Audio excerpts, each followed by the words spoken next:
there's so many people around the world that you'll never hear about. Probably because bad news travels so much faster. Probably because they could never afford to get a platform to share their story.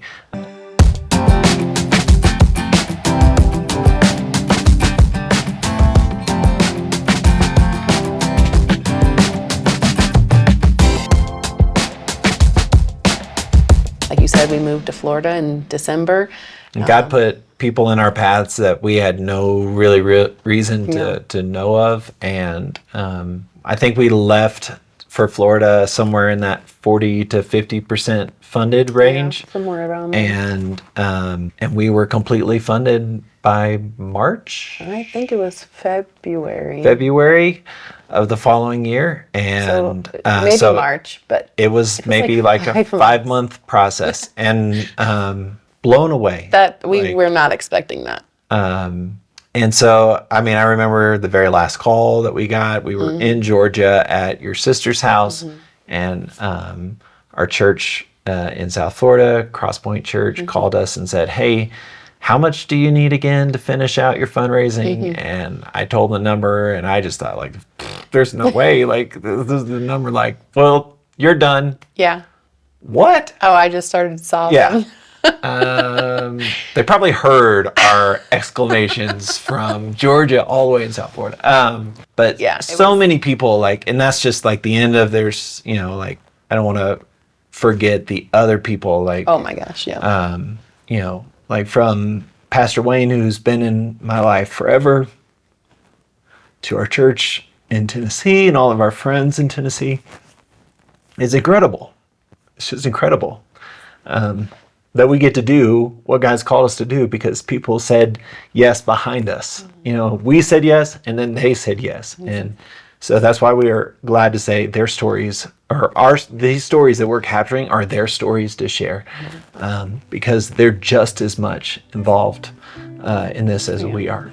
Early on in our process of making this transition, we read Psalm 78, that verses 3 and 4 that says, "We've heard these true stories, and we will not hide them from the next generation. Yeah. And we will tell them, and in order to put their hope in the Lord." And I just think that it's such a true thing that if we don't share the stories of what God is doing, then how else does faith grow? Right. And how else does hope grow? Right.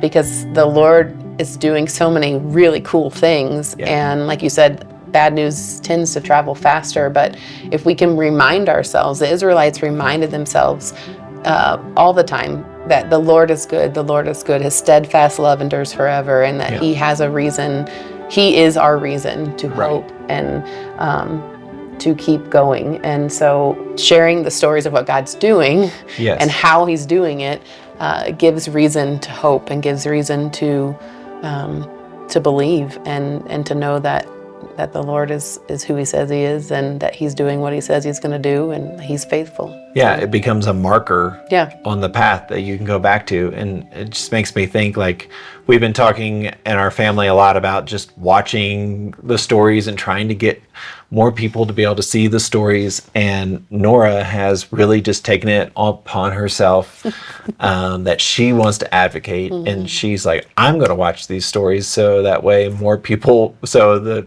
algorithm will push it out, like, you know. And I'm watching her watch this, you know, video that we made 2 years ago or whatever on her little Chromebook. She's pausing and going, "Oh, look at this so-and-so." And she plays it and she's like, "Oh, I remember that." And so if anything happens from this, like, who cares if it ever goes crazy? If anything comes of this, it will be a marker for our children where they can look back and say, "Oh, I saw God use someone who sponsored someone to go to dentistry school so that they could learn how to be a dentist, so then in turn they could go and help this neighborhood that doesn't have a dentist." And Nora has seen that story, and she's seen God in action. The Lord is doing so many really cool things, and like you said, bad news tends to travel faster, but if we can remind ourselves, the Israelites reminded themselves all the time that the Lord is good, the Lord is good. His steadfast love endures forever, and that He has a reason. He is our reason to hope and to keep going. And so sharing the stories of what God's doing and how He's doing it gives reason to hope and gives reason to believe and to know that the Lord is who He says He is, and that He's doing what He says He's going to do, and He's faithful. They can really just be a marker. Stories can be those markers that line the same. We're like, I know that God worked there.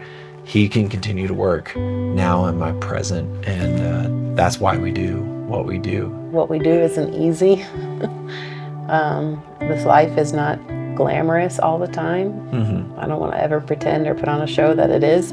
I think every time I sit down and hear another story, even in my broken Spanish, but every time I hear another story, I'm reminded that, okay, this was worth it. This is worth the time. This is worth the investment. This is worth the frustration that it took to get an Uber to get here. I mean, just the simple little things that you take for granted every day. But I think hearing people's stories and knowing what they go through and how they continue to work hard and do what they do, and knowing that God is in it, it's worth it. The desire for us was really to partner alongside missionaries and say, hey, you guys are doing amazing things.